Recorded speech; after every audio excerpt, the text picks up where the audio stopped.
الحمد لله نحمده ونستعينه ونستغفره ونؤمن به ونتوكل عليه ونعوذ بالله من شرور أنفسنا ومن سيئات أعمالنا من يهده الله فلا مضل له ومن يضلله فلا هادي له ونشهد أن لا إله إلا الله وحده لا شريك له ونشهد أن سيدنا ومولانا محمدا عبده ورسوله الذي أرسل بالحق بشيرا ونذيرا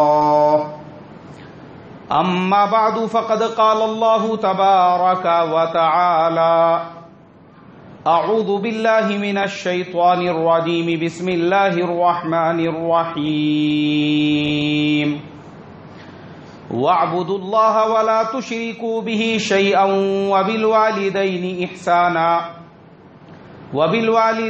إحسانا وبذي القربى واليتامى والمساكين والجار ذي القربى والجار الجنب والصاحب بالجنب وابن السبيل وما ملكت أيمانكم إن الله لا يحب من كان مختالا فخورا صدق اللہ العظیم۔ محترم بھائیوں، بزرگوں، دوستو، قرآن پاک کی یہ آیت میں نے اس لیے تلاوت کی چونکہ شب قدر ابھی ہمارے سامنے ہے کہ شب برات ہے، شب برات ہے، شب برات ابھی انشاءاللہ منگل کے دن شب برات رہیں گی۔ شب برات کی مبارک رات میں اللہ تبارک و تعالی تمام مخلوق کے جو نام اعمال ہے ان تمام نام اعمال میں ان کی جو روزی ہے، ان کا جو رزق ہے اور ان کا جو آنے والا سال ہے اس میں وہ کتنے دن جئیں گے اور کتنی روزی کتنا رزق ان کو دیا جائے گا، یہ تمام اللہ تبارک و تعالی کی طرف سے لکھا جاتا ہے۔ اب بہت سارے مسلمان وہ آج کل سوشل میڈیا کے اوپر، سوشل میڈیا یعنی چونکہ ہمارا زمانہ انٹرنیٹ کا زمانہ ہے، آج ہر چھوٹے بڑے کے ہاتھ میں موبائل ہے، ہر چھوٹا بڑا آج کے زمانے میں واٹس ایپ، فیس بک اور پتہ نہیں کیا کیا استعمال کرتا ہے۔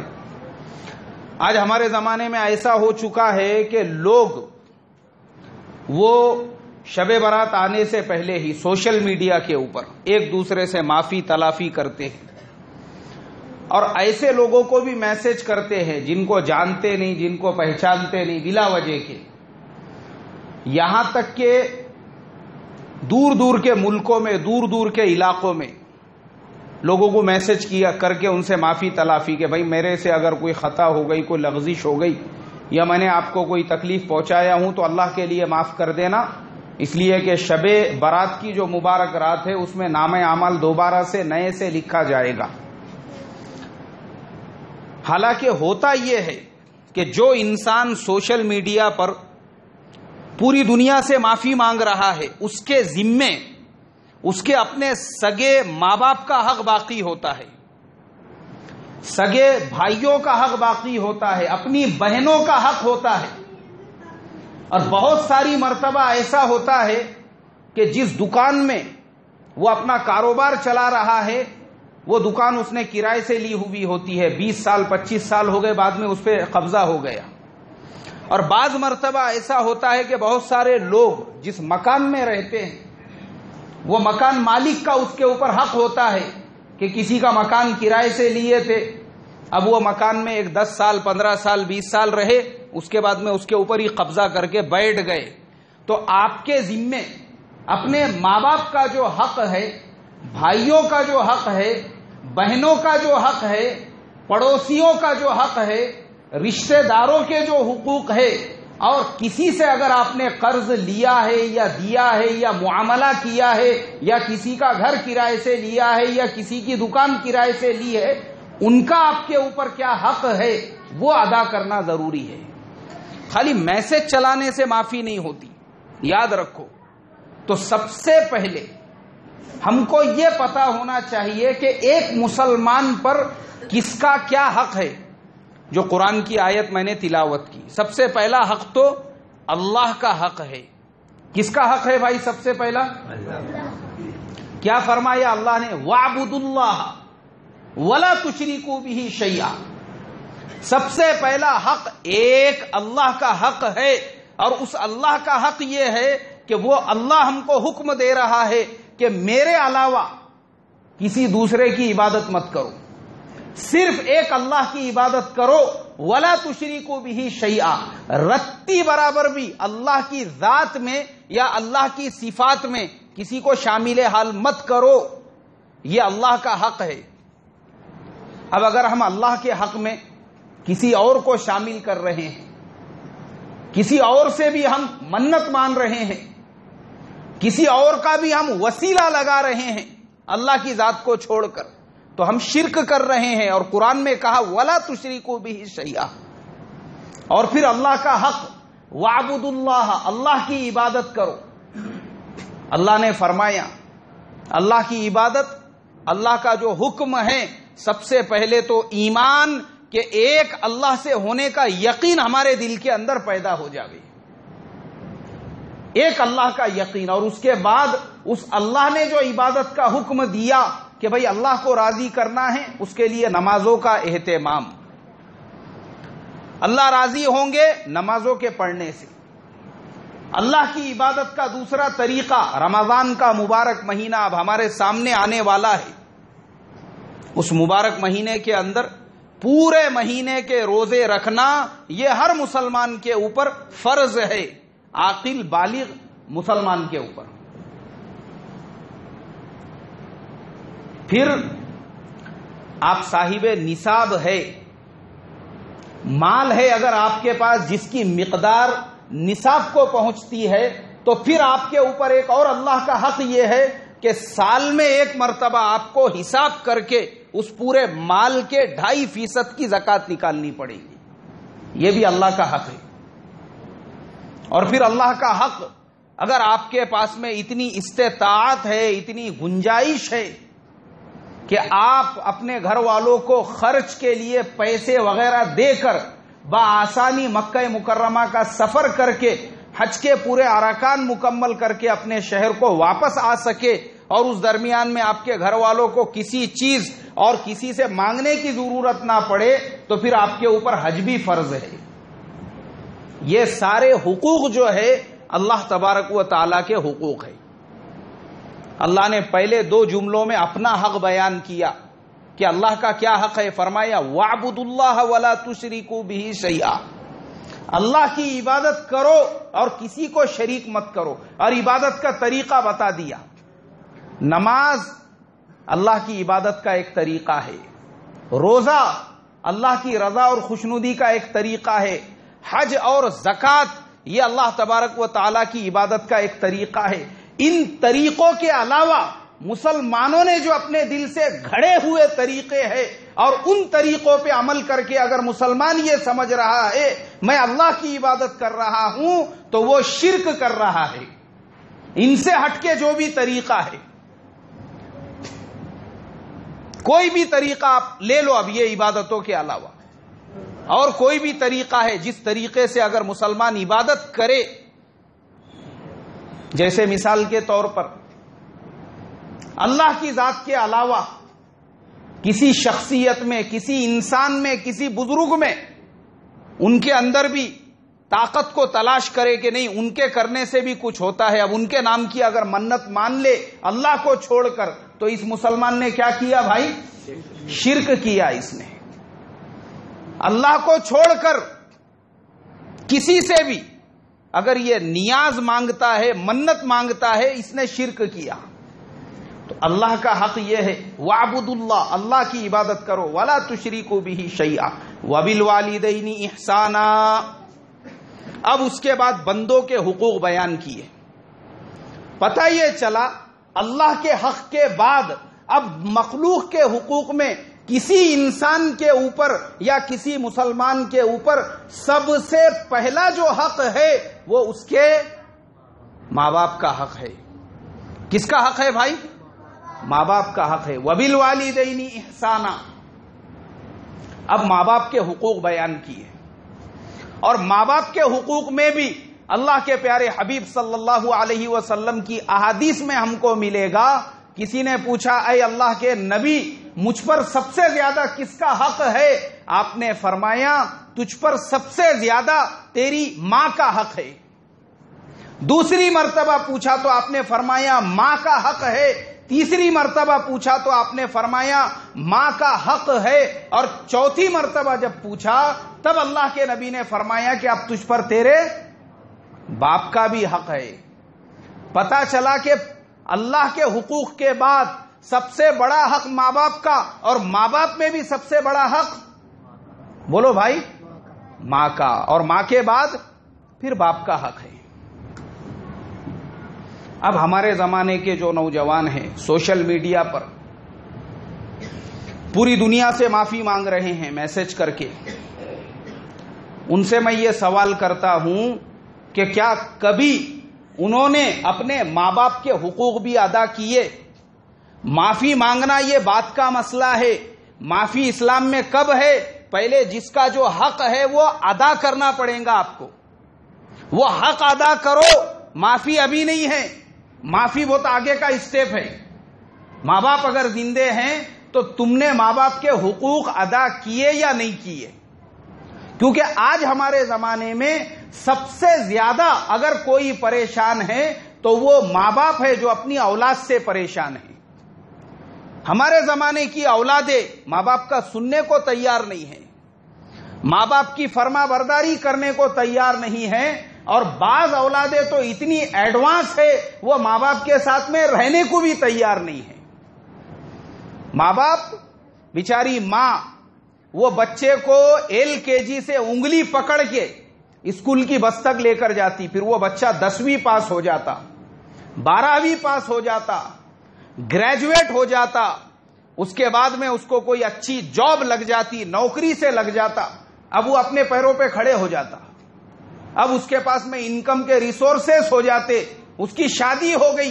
شادی ہونے کے بعد جن ماں باپ نے انگلی پکڑ کے اس کو یہاں تک پہنچایا تھا وہی ماں باپ اس کو بوجھ لگنے لگتے ہیں. پھر ویسے بچے ماں باپ میں عیب اور ماں باپ میں نقص نکالتے ہیں. باپ اگر اولاد کو کسی بات کا حکم دے تو یہی اولادیں باپ کو خاموش بٹھاتی ہے. ارے پرانے زمانے کی باتیں رہن دو، بولے حضرت تمہاری یہ لیٹسٹ زمانہ ہے آج کا، یہ کہیں پہ بھی کچھ بھی رائے مشورے مت دیتے جاؤ. ایک صاحب نے دعوت دی ہے، وہاں پہ سب لوگ بیٹھے ہوئے ہیں دسترخوان کے اوپر، میں بھی بیٹھا ہوا تھا.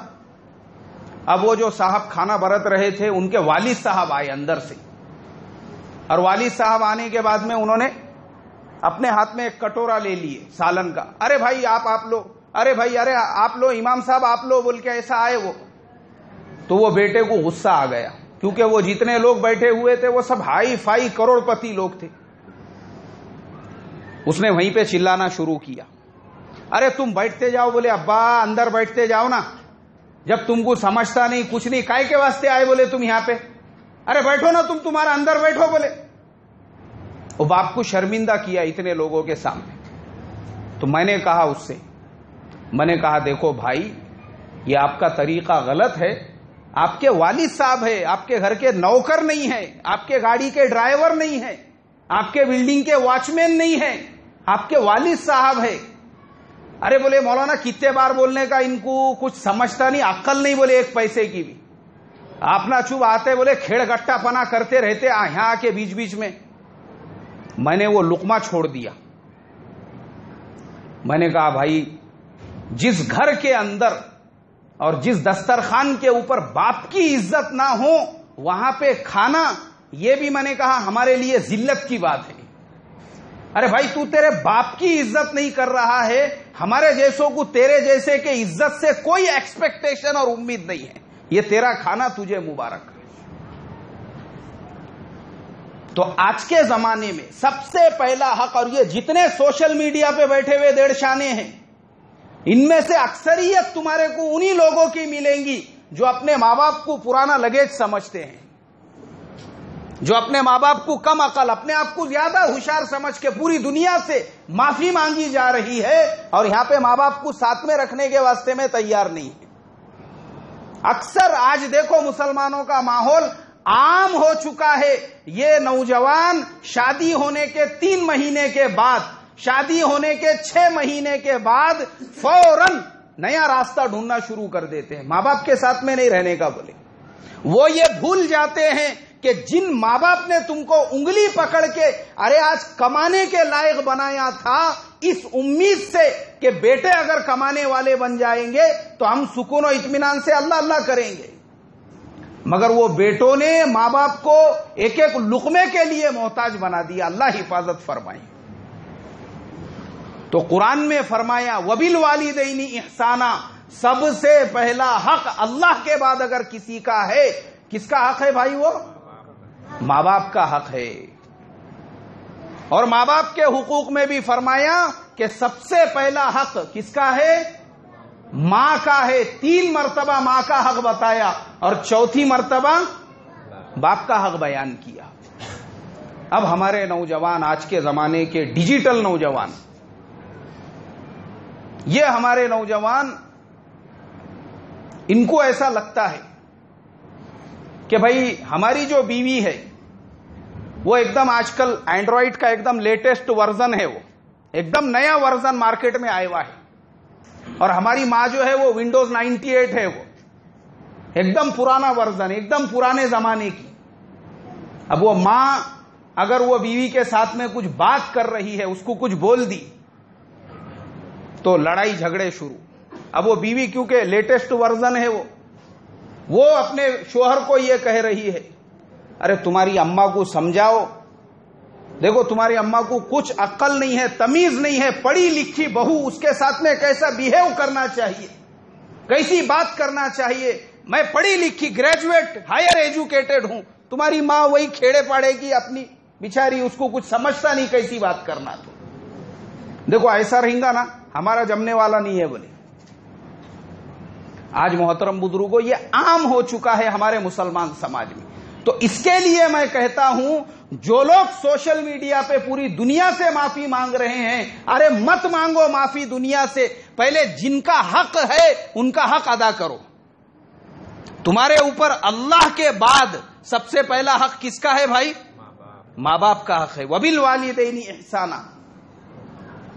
اب اس کے بعد فرمایا وَبِذِي الْقُرْبَى، اب جو قریب کے رشتہ دار، ماں باپ کے بعد قریب کے رشتہ دار کون؟ چاچا، ان کا مرتبہ کس کے برابر ہے بھائی؟ والد کے برابر ہے۔ اور خالہ، خالہ کا مرتبہ کس کے برابر ہے؟ والدہ کے برابر ہے۔ اب یہ ذمہ داری آتی ہے، مان لو کسی کے ماں باپ زندے ہیں تو یہ بھی اس کی ذمہ داری بنتی ہے اپنے ماں باپ کے ساتھ ساتھ وہ اپنے چچا کا بھی ادب کرے، چچا کا بھی احترام کرے، چاچا کا بھی ریسپیکٹ کرے، چاچا کو بھی سلام کرے، اپنی خالہ کو بھی سلام کرے، خالہ کا بھی ادب کرے اور خالہ کا بھی احترام کرے۔ ضروری ہے یہ۔ ہمارے زمانے کے نوجوان وہ اپنے چاچا کو سلام کرنے کے لیے تیار نہیں ہے۔ میں ہمارے چچا کی صورت بھی نہیں دیکھتا بولے، کیوں؟ ہمارے ابا سے بہت لڑے تھے انہوں نے ایک زمانے میں۔ ارے بھائی تیرے ابا سے لڑے تھے تو وہ دونوں سگے بھائی بھائی ہے، وہ ان کا آپس کا معاملہ ہے، مگر اس کو بیچ میں کودنے کی ضرورت ہے کیا بھائی؟ تیرے تو چچا ہے، تیرے اوپر فرض ہے کہ چاچا کو بھی سلام کرے، اس لیے کہ وہی چاچا، ان کا مرتبہ کس کے برابر ہے؟ باپ کے برابر ہے۔ اور خالہ کا مرتبہ ماں کے برابر ہے۔ حسن سلوک اسلام میں اسی لیے بیان فرمایا۔ اور ماں باپ کے علاوہ وَبِذِي الْقُرْبَى، کون ہے وَبِذِي الْقُرْبَى میں؟ پھر آپ کے سگے بھائی ہے اور آپ کی سگی بہنیں ہیں، ان کا بھی حق ہے آپ کے اوپر۔ بھائیوں کا بھی حق ہے، بھائیوں کو عزت دینا، بھائیوں کو ریسپیکٹ دینا، بھائیوں سے ہر کام کے لیے رائے مشورہ لینا اور اپنی بہنوں کو بھی ان کا جو حق ہے اس کے اعتبار سے ان کو عزت دینا، ان کا ادب، ان کا احترام. دیکھو اللہ کے پیارے نبی صلی اللہ علیہ وسلم کی سیرت میں یہ ملتا ہے کہ اللہ کے نبی صلی اللہ علیہ وسلم کے سگے بھائی بہن نہیں تھے، حقیقی بھائی بہن نہیں تھے، لیکن حضرت دائی حلیمہ جو تھی ان کی ایک بیٹی تھی جن کا نام شیمہ تھا. انہوں نے اور اللہ کے نبی صلی اللہ علیہ وسلم نے حضرت دائی حلیمہ سے دودھ پیا تھا. اس لیے غزوہ حنین کے بعد مکہ فتح ہو گیا. میرے خیال سے سن 12 ہجری کی بات ہے. یہ مکہ فتح ہو گیا. اللہ کے نبی صلی اللہ علیہ وسلم حج کے لیے بھی چلے گئے، حجۃ الوداع بھی ہو گیا. اس کے بعد کا واقعہ ہے یہ.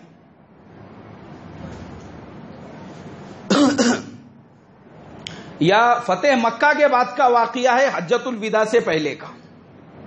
غزوہ حنین، طائف والوں کے پاس اللہ کے نبی صلی اللہ علیہ وسلم گئے تھے. جو طائف کے 3 بڑے بڑے سردار تھے جنہوں نے اللہ کے نبی کی بات سے انکار کر دیا، ان کو بہت گھمنڈ تھا، اکڑ تھی. اور حبل نام کا جو سب سے بڑا بت تھا وہ طائف کے اندر ہی تھا. وہ لوگ آواز لگاتے تھے ہمارا جو حبل خدا ہے وہ جب تک ہے ہم کو کوئی کچھ نہیں کر سکتا.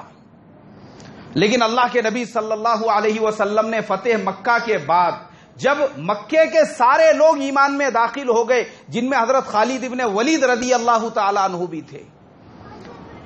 اب ایسے بڑے بڑے جو مکے کے جو طاقتور نوجوان تھے، جو اس طریقے سے جنگجو نوجوان تھے، وہ بھی جب سارے ایمان میں داخل ہو گئے، اللہ کے نبی صلی اللہ علیہ وسلم نے دوبارہ طائف والوں کے ساتھ میں مقابلہ کیا. اسے غزوہ حنین کہا جاتا ہے.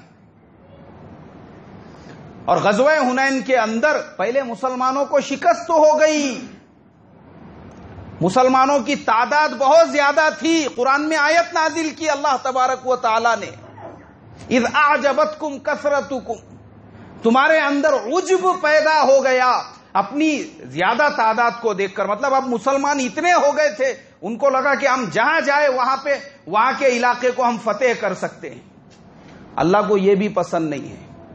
اس لیے کبھی کبھی اللہ تبارک و تعالی اپنے مقبول بندوں کو اس طریقے سے نصیحت بھی دیتے ہیں کہ مسلمانوں کو پہلے تتر بتر ہو گئے سارے مسلمان طائف والوں کے مقابلے میں، مگر حضرت خالد ابن ولید رضی اللہ تعالی عنہ انہوں نے پھر مسلمانوں کو ایک جگہ جمع کیا اور اللہ نے مسلمانوں کو کامیابی عطا کی.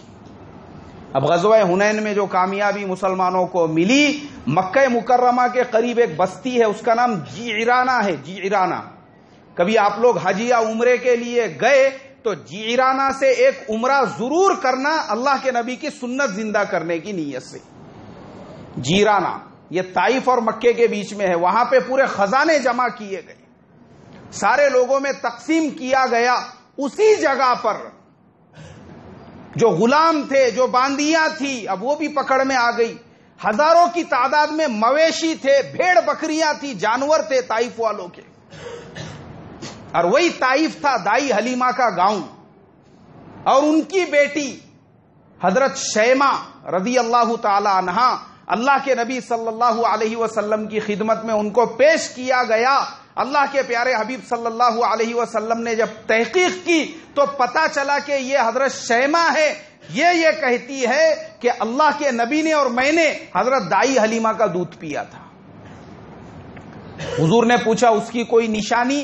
انہوں نے کہا کہ ہاں، آپ کے پیٹھ پر دانتوں کے نشان ہیں جو میں نے آپ کو کاٹے تھے. اللہ کے نبی نے کہا تم نے بالکل برحق فرمایا. ہمارے پیارے نبی صلی اللہ علیہ وسلم کے اخلاق دیکھو. اپنی دودھ شریک بہن کے لیے اپنے بدن پہ کی چادر کو نکال کے آپ نے بچھا دیا، ان کو بٹھایا، اور صرف بٹھایا نہیں بلکہ ان کا اکرام کیا. اور جو غزوہ حنین کے اندر غنیمت کا مال تھا اس میں سے آپ نے ان کو غلام دیے، باندیاں دی، اور بہت سارا ان کے ساتھ میں جو ہے مال و دولت کر کے ان کو رخصت کیا اور روانہ کیا. آج ہمارے زمانے میں قرآن نے کہا وَبِذِي الْقُرْبَى، قریبی رشتہ دار. قریبی رشتہ داروں میں کون؟ ماں باپ کے بعد اب کون ہے؟ چچا ہے، خالہ ہے، بھائی ہے، بہن ہے. سالے، سالیوں اور ساڑوؤں کا نمبر ان کے بعد آتا ہے۔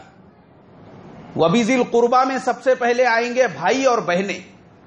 لیکن ہمارے زمانے کا مسلمان اگر وہ کہیں سفر پہ چلے گیا، حج کے لیے گیا، عمرے کے لیے گیا، اب وہاں سے وہ ہدیے تحفے خرید کے لا رہا ہے، بولے یار یہ جبہ ہمارے ساڑو کے واسطے میں اچھا ہے، بہت اچھا دکھیں گا، بولے ان کو نہیں، میں جب گیا نا جب مرغا کاٹتے بولے وہ میرے واسطے، ساڑو کے واسطے جبہ۔ یہ برقع 50 ریال کا ہے نا، یا ایسے 3 برقعے پیک کرو بولے ہمارے 3 سالیوں کے واسطے۔ ارے بھائی تیری سگی بہنیں بھی ہے۔ آج کا مسلمان یہ ساڑو کے لیے ہدیے، ساڑو کے لیے تحفے، ساڑو کے لیے سب کچھ، سالیوں کے اوپر خرچہ کرنے کو تیار، اور سگی بہنوں کو کبھی بھول سے بھی کوئی ہدیہ تحفہ دینے کو تیار نہیں۔ اور قرآن نے کہا وَبِذِی الْقُرْبَى، سب سے پہلا حق ماں باپ، اور ماں باپ کے بعد قریبی رشتہ دار۔ قریبی رشتہ داروں میں کون آئے بھائی؟ چاچا، خالہ، اور پھر بھائی بہن۔ اس کا مطلب یہ نہیں ہے کہ ساڑو کا حق نہیں ہے، بالکل ساڑو کا بھی حق ہے، ان سے بھی اکرام کا معاملہ، سالیوں کا بھی حق ہے، لیکن ان سے پہلے کس کا حق ہے بھائی؟ بہن کا اور بھائی کا حق ہے، ان سے پہلے ان کا حق ہے۔ سالیوں کے لیے اگر 3 برقعے خرید رہے ہیں تو کم سے کم سگی بہن کے لیے بھی 1 برقع خریدنا ضروری ہے۔ ساڑوؤں کے لیے اگر جبے خرید رہے ہیں تو سگے بھائیوں کے لیے بھی خریدنا ضروری ہے، کیونکہ حق پہلے بھائی اور بہن کا ہے۔ تو قرآن میں فرمایا وَبِالْوَالِدَيْنِ إِحْسَانًا وَبِذِی الْقُرْبَى وَالْیَتَامَى وَالْمَسَاکِینِ۔ اب اس کے بعد آپ کے رشتہ داروں میں جو یتیم ہیں، چچیرے تاہرے ممیرے دور سے، اور جو مسکین ہیں، مسکین کسے کہتے ہیں؟ مسکین ایک دم غریب اور محتاج کو کہتے ہیں، یعنی ہمارے دین کے اعتبار سے پہلے یتیم اور مسکین۔ اب آپ دیکھو آپ کے رشتہ داروں میں اگر کوئی یتیم ہے اس کا آپ کے اوپر حق ہے اس کا، اور کوئی غریب ہے اس کا بھی آپ کے اوپر حق ہے آپ کے رشتہ داری میں۔ تو قرآن نے یہ حقوق بیان کیے، وَبِذِی الْقُرْبَى وَالْیَتَامَى وَالْمَسَاکِینِ وَالْجَارِ ذِی الْقُرْبَى وَالْجَارِ الْجُنُبِ وَالصَّاحِبِ بِالْجَنبِ وَابْنِ السَّبِیلِ۔ اب دور کے رشتہ دار اور پھر وہ لوگ جو آپ کے پڑوس میں رہنے والے ہیں، ان کا بھی آپ کے اوپر کیا ہے بھائی؟ حق ہے۔ دور کے رشتہ دار اب آ گئے، اس میں ساڑو آ گئے، سالیاں آ گئی، اور پھر دوسرے رشتہ دار آ گئے، ان کا بھی آپ کے اوپر حق ہے۔ اور پھر فرمایا آپ کے پڑوسیوں کا بھی آپ کے اوپر حق ہے۔ اگر آپ حج اور عمرے سے آپ کے بھائیوں کے لیے، ساڑوؤں کے لیے، رشتہ داروں کے لیے بہت کچھ لا رہے ہو تو آپ کے دیوار سے جس کی دیوار ملی ہے اس کا بھی حق ہے، اس کو بھی آپ نے ہدیہ دینا چاہیے۔ آپ کے گھر پہ دعوت ہے، لوگ دور دور سے آ رہے ہیں، اور آپ کے پڑوس کا جو آپ کا پڑوسی ہے اگر اس کو دعوت نہیں ہے تو یہ آپ کے لیے شرمندگی کی بات ہے۔ حق ہے آپ کے اوپر، جس کی دیوار آپ کی دیوار سے ملتی ہے آپ کو اس کو بھی دعوت دینا چاہیے۔ یہ حدیث نہیں سنا رہا ہوں میں آپ کو، یہ قرآن کی آیت ہے۔ کس کی آیت ہے بھائی؟ یہ قرآن کی آیت ہے۔ وَبِذِی الْقُرْبَى وَالْیَتَامَى وَالْمَسَاکِینِ وَالْجَارِ ذِی الْقُرْبَى وَالْجَارِ الْجُنُبِ وَالصَّاحِبِ بِالْجَنبِ وَابْنِ السَّبِیلِ۔ اب دیکھو، اب آپ کو سن کے اور حیرت ہوں گی، آگے کا ترجمہ میں کروں گا تو اسلام نے حقوق، اگر آپ کسی کے ساتھ میں سفر کر رہے ہیں تو اس کا بھی آپ کے اوپر حق ہے۔ وابن السبیل کہا آخری میں، کس کا حق ہے بھائی آپ کے اوپر؟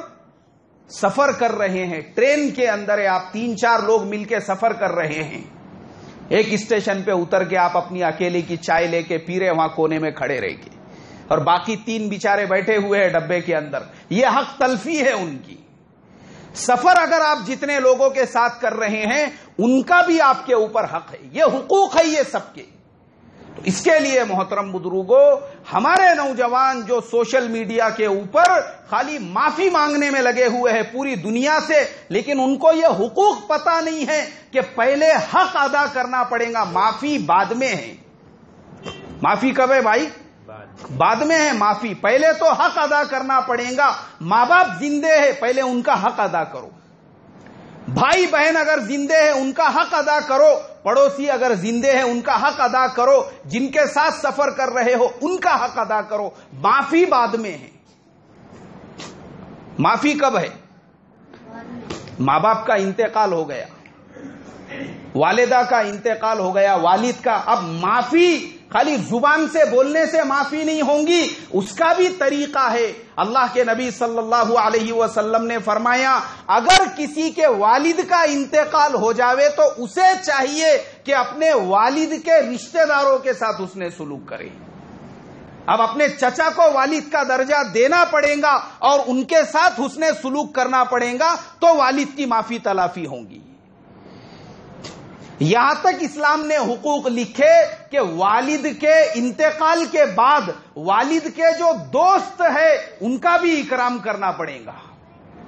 ابا جن لوگوں کے ساتھ میں اٹھتے بیٹھتے تھے، جن کے ساتھ چائے پیتے تھے، جن کے ساتھ مسجد میں جاتے آتے تھے، یہاں تک باریکیاں ہیں۔ آپ خالی معافی مانگنے سے معافی نہیں ہوں گی کہ باپ کو پوری زندگی رلاتے رہے، ماں کو پوری زندگی رلاتے رہے، اب ماں کے انتقال کے بعد اور باپ کے انتقال کے بعد رو رہے ہیں، معافی تلافی مانگ لیے، ان کے نام سے مسجد میں 8-10 قرآن دے دیے اور ان کے نام سے صدقہ خیرات کر کے اگر یہ سمجھ لیے کہ میں نے اپنے ماں باپ سے معافی مانگ لی، مجھے بتائیے اس سے معافی ادا ہوں گی کیا بھائی؟ نہیں ہوں گی۔ فضائل صدقات اٹھا کر دیکھو آپ، اس میں وہ ساری حدیثیں لکھی ہوئی ہے کہ ماں باپ کے انتقال کے بعد اگر تم نے ان کو تکلیف پہنچائی تھی اور تم اب اگر اس کی توبہ استغفار کرنا چاہتے ہو تو ماں باپ کے رشتہ داروں کے ساتھ حسن سلوک کرو۔ یہاں تک کہ والد اور والدہ کے ساتھ میں جو اٹھنے بیٹھنے والے تھے، والد کے جو دوست ہیں ان کے ساتھ حسن سلوک کرو تو آپ کی معافی تلافی قابل قبول ہوں گی۔ یہ حقوق ہے محترم بزرگوں۔ اسلامی شریعت میں خالی یہ نہیں ہے کہ ایک میسج لکھ کر لوگوں کو بھیج دیے اور بھائی مجھے معاف کر دے، تو ایسے سے معافی ادا نہیں ہوتی۔ پہلے تو حق ادا کرنا پڑے گا، اور اگر حق نہیں ادا کیا تھا اور وہ دنیا سے چلے گئے، اس کے طریقے ہیں ہمارے دین کے اندر۔ اس لیے محترم بزرگوں، حقوق ہر ایک کو پتہ ہونا ضروری ہے، اور انشاءاللہ اب شب برات کی جو مبارک رات آنے والی ہے اس میں میں تفصیل کے ساتھ کس کا کیا حق ہے اور کس طریقے سے توبہ استغفار کرنا چاہیے وہ سارے حالات ہمارے سامنے آئیں گے انشاءاللہ۔ منگل کے دن شب برات ہے۔ کس دن ہے بھائی شب برات؟ منگل کے دن۔ تو اس کے لیے ایک چیز یاد رکھو، بہت سارے لوگ وہ روزے کا مسئلہ پوچھتے ہیں کہ بھئی ہم نے شب برات کے دن روزہ رکھنا یا اس کے دوسرے دن، تو یہ شب برات کے دوسرے دن روزہ رکھنے کی زیادہ فضیلت ہے۔ کون سے دن روزہ رکھنے کی زیادہ فضیلت ہے بھائی؟ دوسرے دن۔ اللہ کے نبی نے فرمایا جو شب برات ہے اس میں عبادت کرو اور اس کے اگلے دن روزہ رکھو۔ اگلے دن ہم روزے کا اہتمام کریں، اور اگر کوئی پورے شعبان کے مہینے کے روزے رکھتے ہیں تو کوئی بات نہیں ہے، وہ پھر پورے مہینے کے بھی روزے رکھ سکتے ہیں، اور اگر کوئی ایام بیض کے روزے رکھتے ہیں تو ان کے لیے بھی کوئی حرج نہیں ہے، وہ رکھ سکتے ہیں۔ لیکن اگر کوئی صرف ایک روزہ رکھنا چاہتے ہیں تو وہ یاد رکھے کہ شب برات کے رات میں عبادت کرنا ہے اور روزہ اس کے اگلے دن رکھنا ہے۔ کریں گے بھائی فکر اور کوشش؟ اللہ مجھے آپ کو عمل کی توفیق عطا فرمائے۔ جن کی سنتیں باقی ہے وہ سنتیں پڑھ لے بھائی ساتھ۔